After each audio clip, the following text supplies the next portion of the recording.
Man's search for meaning. Close your eyes, just for a moment. Now imagine this.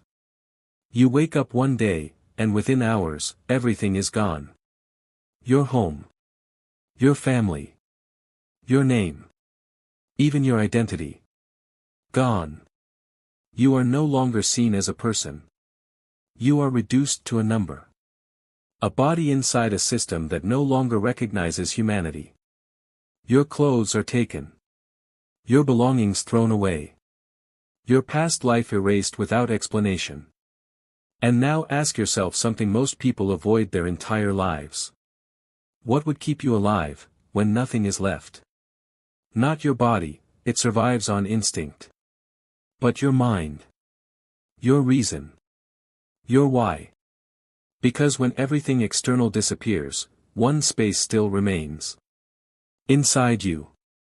And in one of the darkest places in human history. A man discovered something that would change psychology forever. His name was Viktor Emil Frankl. And what he found, was not theory. It was survival. Section 1, Before the Collapse. To understand what Frankl discovered, you must first understand what he lost. Vienna, early 1940s. A city built on thought. Coffee houses filled with philosophers debating existence late into the night. Music flowing through streets shaped by culture and intellect. A world that still believed meaning could be understood. And in the middle of it all, Viktor Frankl. 37 years old. Psychiatrist. Deep thinker. Quietly determined. He had studied under Freud. He had engaged with Adler. But he began to disagree with both. Freud said humans are driven by pleasure. Adler said humans are driven by power. But Frankl saw something neither explained. He saw people who had both. Success, comfort, stability. And still felt empty. Not sadness. Emptiness. A silent question living inside them. Is this all there is? And Frankl began to realize something radical. Human beings are not primarily driven by pleasure or power. They are driven by meaning. A reason to live. A why strong enough to endure anything. He called it the will to meaning. But ideas are never proven in comfort. They are proven in collapse. And collapse was coming. Section 2, Everything is stripped away. The trains came. No warning. No escape. Auschwitz. A name that would become a wound in human history. Frankl arrived with his wife, his parents, his brother. And hidden inside his coat was the manuscript of his life's work. Years of thinking. Years of writing. Years of meaning. He believed it might survive. It did not. Everything was taken. Clothes. Possessions. Names. Identity. Then came something deeper. Erasure. Hair shaved. Bodies stripped. Humanity reduced to uniformity. He was no longer Viktor Frankl. He was 119,104. And with that number came a new reality. You are no longer someone. You are something. Replaceable. The purpose was not just control. It was psychological disappearance. And something terrifying happened. It worked. Many broke quickly. Men who once led families, taught students, built lives, collapsed internally within days. They stopped resisting. Stopped hoping. Stopped being present.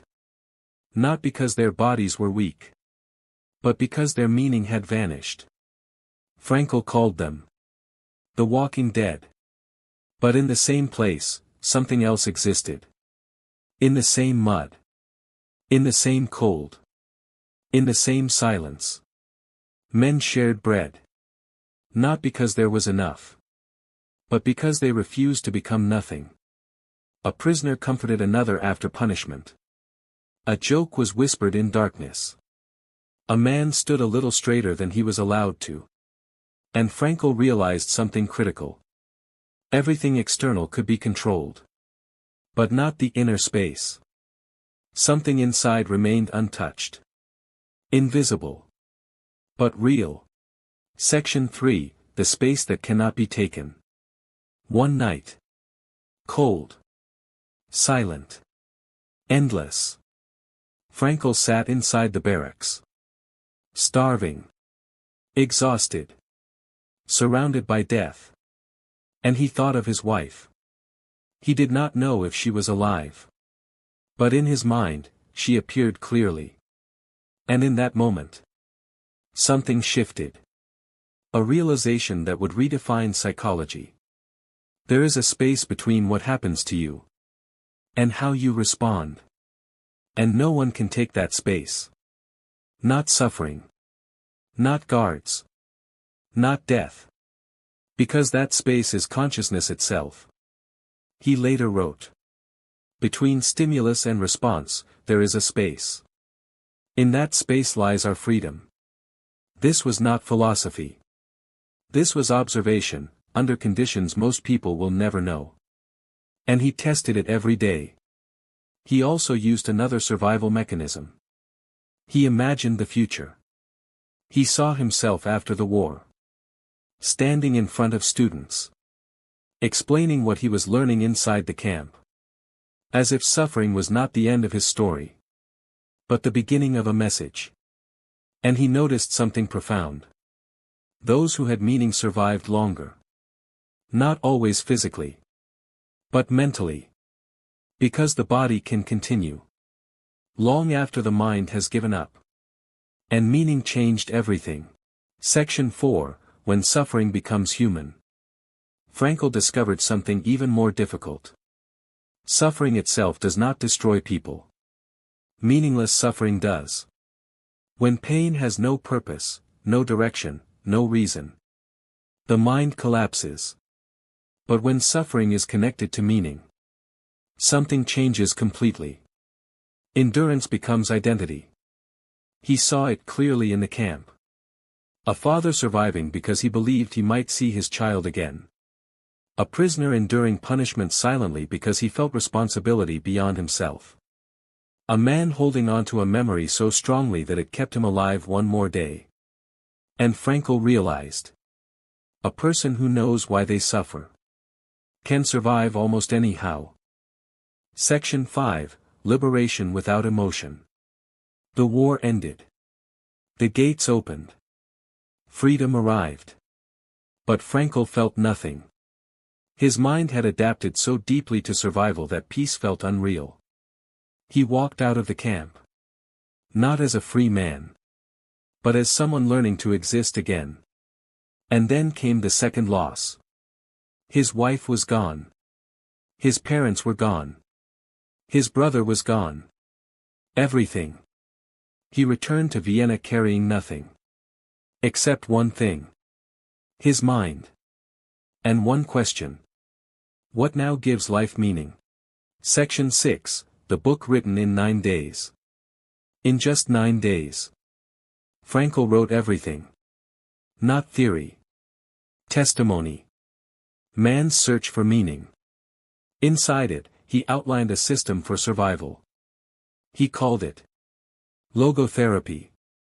3 paths. Asterisk what you create. Asterisk who you love. Asterisk how you face suffering. Not positivity. Not denial. But direction. A way to remain human when everything pushes you toward emptiness. Section 7, the modern emptiness. Frankl lived long enough to see a different world. A world of comfort. A world of abundance. And yet, he saw something disturbing. He called it the existential vacuum. More freedom than ever. More entertainment than ever. More distraction than ever. And yet, less meaning than ever. He looked at shopping malls. Antidepressants. Endless consumption. Sunday afternoon emptiness. And he recognized something familiar. The same silence he had once seen in Vienna's wealthiest patients. Because when everything is available, nothing feels necessary.